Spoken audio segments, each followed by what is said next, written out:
खुदावंद यीशु के खूबसूरत नाम में आप सभी को मेरा सलाम जय मसीह की। मुझे उम्मीद है आप सभी ठीक हैं। खुदावंद यीशु के फजल से खुदावंद यीशु का धन्यवाद जिन्होंने मौका दिया आपके रूबरू हो सके हैं। आज हम जिस टॉपिक पर बात करेंगे, हमारा टॉपिक है ग्रेट कमीशन।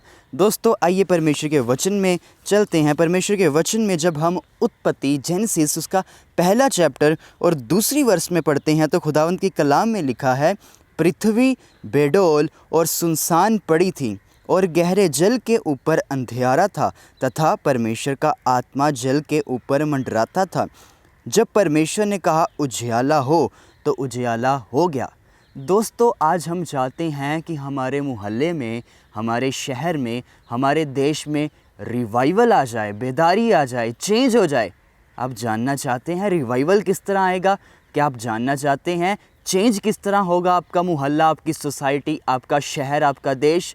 जब आप खुदा के कलाम को बोलेंगे। हाँ, जब परमेश्वर के मुख से कुछ शब्द निकला, परमेश्वर का आत्मा वेट कर रहा था कि परमेश्वर के मुंह से कोई शब्द निकले और परमेश्वर का आत्मा उसे करे। दोस्तों जो बाइबल है ये परमेश्वर के मुख के शब्द है। जब हम परमेश्वर के वचन को लोगों के बीच में बोलते हैं, जब हम अपनी सोसाइटी में बोलते हैं, अपने देशों में, अपने शहरों में परमेश्वर का वचन बोलते हैं तो परमेश्वर का आत्मा मंडरा रहा होता है उस समय हमारे देशों के ऊपर। और जब ही परमेश्वर का आत्मा परमेश्वर के वचन को सुनता है तो वो चेंज करता है। अगर आप चाहते हैं आपके देश में, आपके मोहल्ले में, आपके शहर में रिवाइवल आए तो परमेश्वर के कलाम का प्रचार करिए। हालेलुया। बहुत सारे लोगों की मन की ख्वाहिश होती है कि हमारे शहर में, हमारे देश में रिवाइवल आ जाए। आपने जाना है कि रिवाइवल किस तरह आता है। रिवाइवल तब आएगा, बेदारी तब आएगी, आपका मोहल्ला तब चेंज होगा जब आप खुदावंद के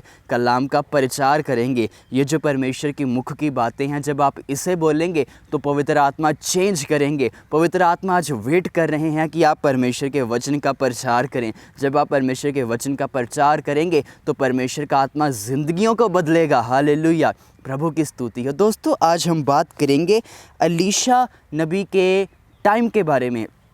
एलीशा नबी के टाइम में सामरिया में अकाल पड़ गया, खाने पीने का सामान बहुत कम रह गया। लोगों ने, जो गधे का सिर था वो 80 चांदी के सिक्के बिकने लगा। इतना महंगा हो गया, 80 चांदी के सिक्कों में गधे का सिर बिकने लगा। राजा एक दिन अपनी दीवार पर चल रहा था और एक औरत राजा के पास आई। उस समय का जो राजा था वो कहने लगी, हे राजा न्याय कर। तो राजा कहने लगा, क्या हुआ? तू क्यों कह रही है कि मुझे बचा? वो राजा से कह रही थी, राजा न्याय कर, मुझे बचा, मुझे न्याय दे। तो राजा ने पूछा क्या बात है? तो उस औरत ने कहा, ये जो औरत है इसने कहा कि आज हम तेरे बेटे को खाते हैं और कल मेरे बेटे को मार कर खाएंगे। जब मैंने अपने बेटे को मारा और जब उसके बेटे की बारी आई तो उसने अपने बेटे को छिपा लिया। उस समय अकाल, उस समय खाने पीने की इतनी कमी थी कि लोगों ने अपने बच्चों को मारकर खाना शुरू कर दिया। इतना टाइम उस समय ऐसा था, लोगों ने अपने बच्चों को ही मारकर खाना शुरू कर दिया। तो जब राजा ने ये बात सुनी तो राजा ने कहा, मुझे एलीशा नबी का सिर चाहिए। तो राजा ने अपने एक ख़ास व्यक्ति को एलीशा नबी के पास भेजा। एलीशा नबी उस समय अपने घर में था और उसके साथ बुज़ुर्ग लोग थे। एलीशा नबी ने कहा कि कोई मेरा सिर लेने आ रहा है। तो उसने कुछ लोगों को कहा कि तुम दरवाज़े पर खड़े हो जाना और उसे अंदर मत आने देना, दरवाजे पर तुम खड़े रहना। और जब वो एलीशा नबी ये बातें कर ही रहा था तो राजा का वो ख़ास आदमी आ गया और वह एलीशा नबी के बारे में पूछने लगा। तो एलीशा नबी ने एक संदेश दिया कि यहोवा परमेश्वर, जिंदा परमेश्वर, पाक खुदा इस तरह कहता है कि कल सुबह यहाँ शहर के फाटक पर खाने पीने का सामान बहुत ही सस्ता मिलेगा। जब राजा के ख़ास व्यक्ति ने यह सुना तो वो कहने लगा, अगर यहोवा परमेश्वर आकाश में खिड़कियाँ भी लगा देना तो ऐसा पॉसिबल नहीं है। जब ये बातचीत हो गई, रात का समय आया तो सामरिया के फाटक पर 4 कोढ़ी थे। 4 कोढ़ी, आप जानते हैं कोढ़ी शहर में नहीं जा सकते थे। उनको जो खाने पीने का सामान कूड़े के ढेरों में से ढूंढना पड़ता था। अगर सामरिया में ही काल पड़ा हुआ है, खाने पीने की कमी है, तो उन्हें कहाँ से खाना मिलेगा। अब जब इंसान भूखा होता है तो उन्हें नींद भी नहीं आती। अब रात का टाइम चल रहा है और 4 कोढ़ी आपस में बात कर रहे हैं। अगर हम सामरिया में गए, अंदर शहर में गए, तो लोगों ने हमें पत्थर से मार देना। अंदर तो कुछ खाने पीने का सामान नहीं है, मरना तो हमने है ही है। क्यों ना हम सामरिया के बाहर जाए, जहाँ अरामी लोगों ने सामरिया को घेरा हुआ है, वहाँ खाने पीने का खूब सामान है। हमने मरना तो अंदर भी है शहर जाकर, क्यों ना बाहर चलते हैं ताकि हमें कुछ खाने पीने के लिए भी मिल जाए। अगर हमें मौत भी मिल जाए, हमें वो भी मंजूर है। हमें उम्मीद है कि कुछ ना कुछ तो खाने पीने के मिलेगा, क्योंकि वो बहुत दिनों से भूखे थे। जब वह बाहर को चले, जहाँ अरामियों ने डेरा लगाया हुआ था, तंबू लगाए हुए थे, जहाँ अरामियों ने सामरिया को घेरा हुआ था, जब वह वहाँ गए तो उन्होंने देखा तंबू खाली पड़े हैं, वहाँ एक भी आदमी नहीं है।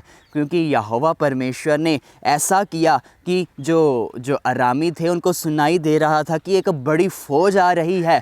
घोड़ों की आवाज़ सुनाई दी, रथों की आवाज़ सुनाई दी। वह घबरा गए, उन्हें लश्करों की आवाज़ सुनाई दी कि बहुत बड़ी फ़ौजें हम पर हमला करने के लिए आ रही। उन्हें लगा कि इसराइल और आसपास की फ़ौजों ने मिलकर हम पर हमला करने का सोचा है और वह हमारी और हमला करने के लिए आ रहे हैं। तो वह अपने तंबुओं को छोड़कर, अपने खाने पीने का सामान छोड़कर, घोड़ों को छोड़कर, गधों को छोड़कर, यहाँ तक अपने कपड़ों को छोड़कर ही भाग गए। वह डर गए, उन्होंने अपने खाने पीने का सामान छोड़ दिया। जब वह 4 कोढ़ियों ने देखा कि यहाँ बड़ा खाने पीने का सामान है, तो उन्होंने खूब पेट भरकर खाया।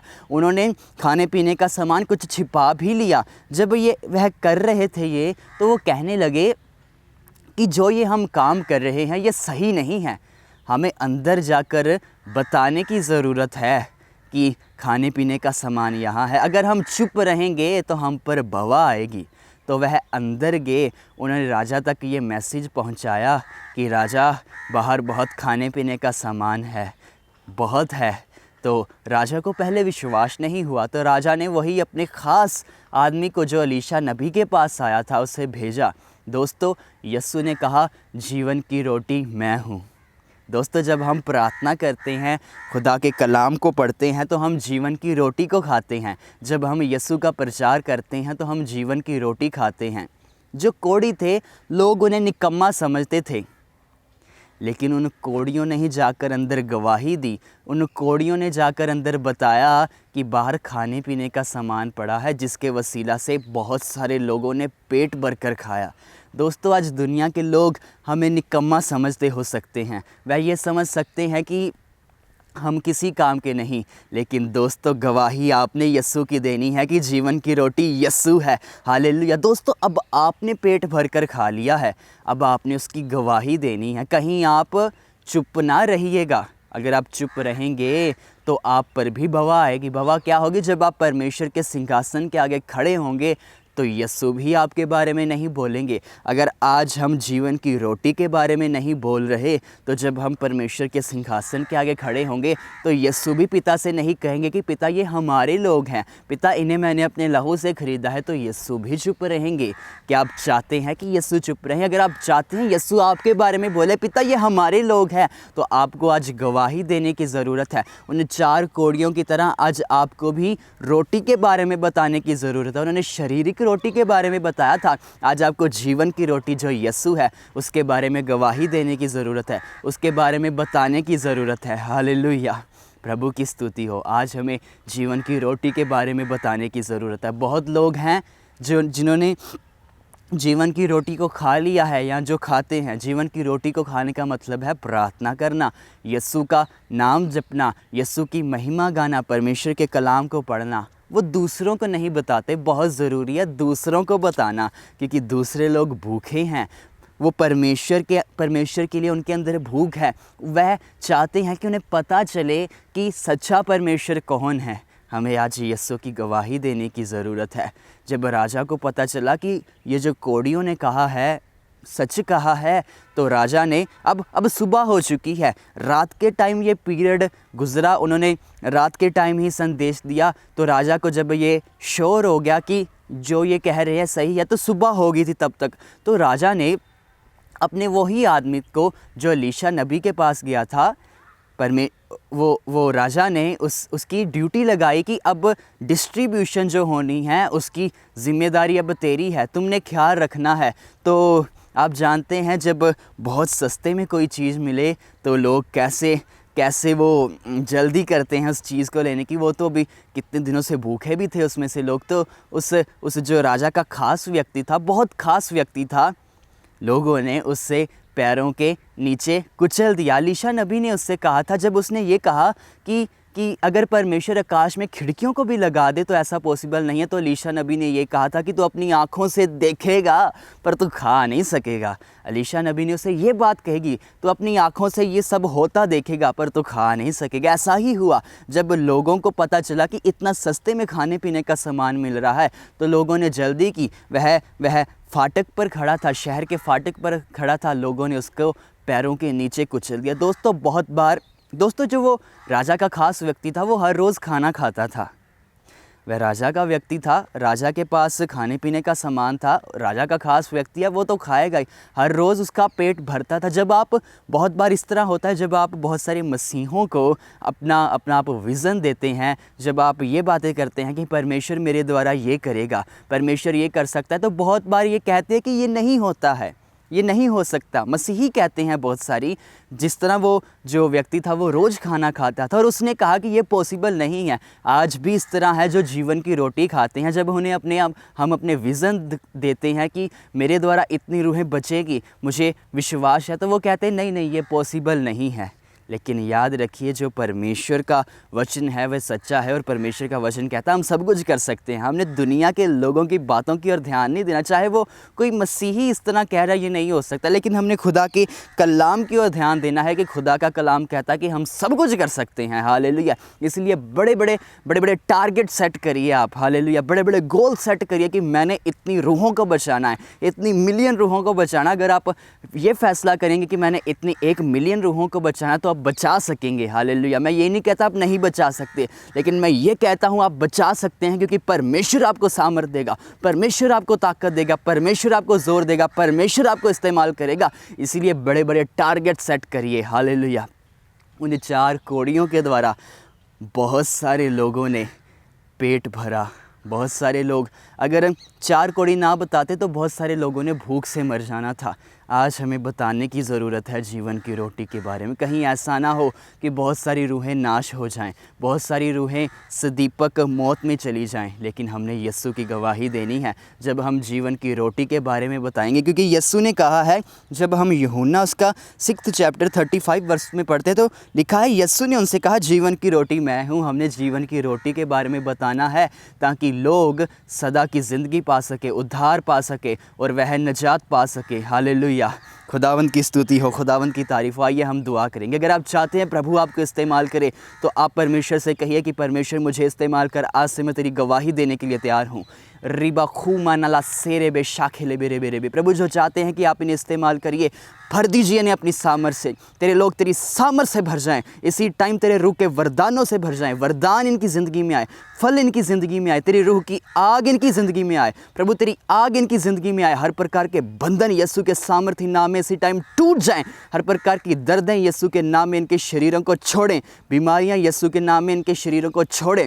प्रभु इन्हें अपनी सामर्थ से भर, प्रभु इन्हें अपने जलाल से भर और अपनी महिमा के लिए प्रभु हमारे पिता यीशु के नाम में इन्हें इस्तेमाल कर, ताकि बहुत सारे लोग जीवन की रोटी खाएं। प्रभु बहुत सारे लोग इनके द्वारा उद्धार पाएं। तेरी सामर्थ को इनके जीवन में मांगता हूँ, तेरी रूह की आग को इनके जीवन में मांगता हूँ। प्रभु इन्हें भर दीजिए, इन्हें अपनी महिमा के लिए इस्तेमाल करिए। इनके जीवन से प्रभु आपका नाम ऊंचा किया जाए, इनके जीवन से आपका नाम जलाल पाए। प्रभु इन्हें अपनी सामर्थ से भरने के लिए धन्यवाद करते हैं। प्रभु इनकी मिनिस्ट्रियों को इंक्रीज़ करिए, प्रभु इनकी सेवकाइयों को बढ़ाइए। प्रभु जो पास्टर देख रहे हैं प्रभु उन्हें अपने रूह के दुगने अभिषेक से भर दीजिए। प्रभु जो वर्शिपर देख रहे हैं परमेश्वर उन्हें अपनी सामर्थ से भर दीजिए। प्रभु धन्यवाद करते हैं, रूह की आग से भरिए। प्रभु धन्यवाद करते हैं, अपने लोगों को अपनी सामर्थ से भर दीजिए। धन्यवाद करते हैं प्रभु इन्हें अपनी रूह की आग से भरने के लिए।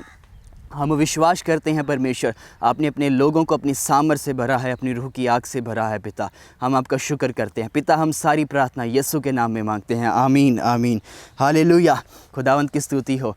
परमेश्वर की गवाही देते रहिए। खुदा आपको बरकत दे। God bless you all, God bless you all.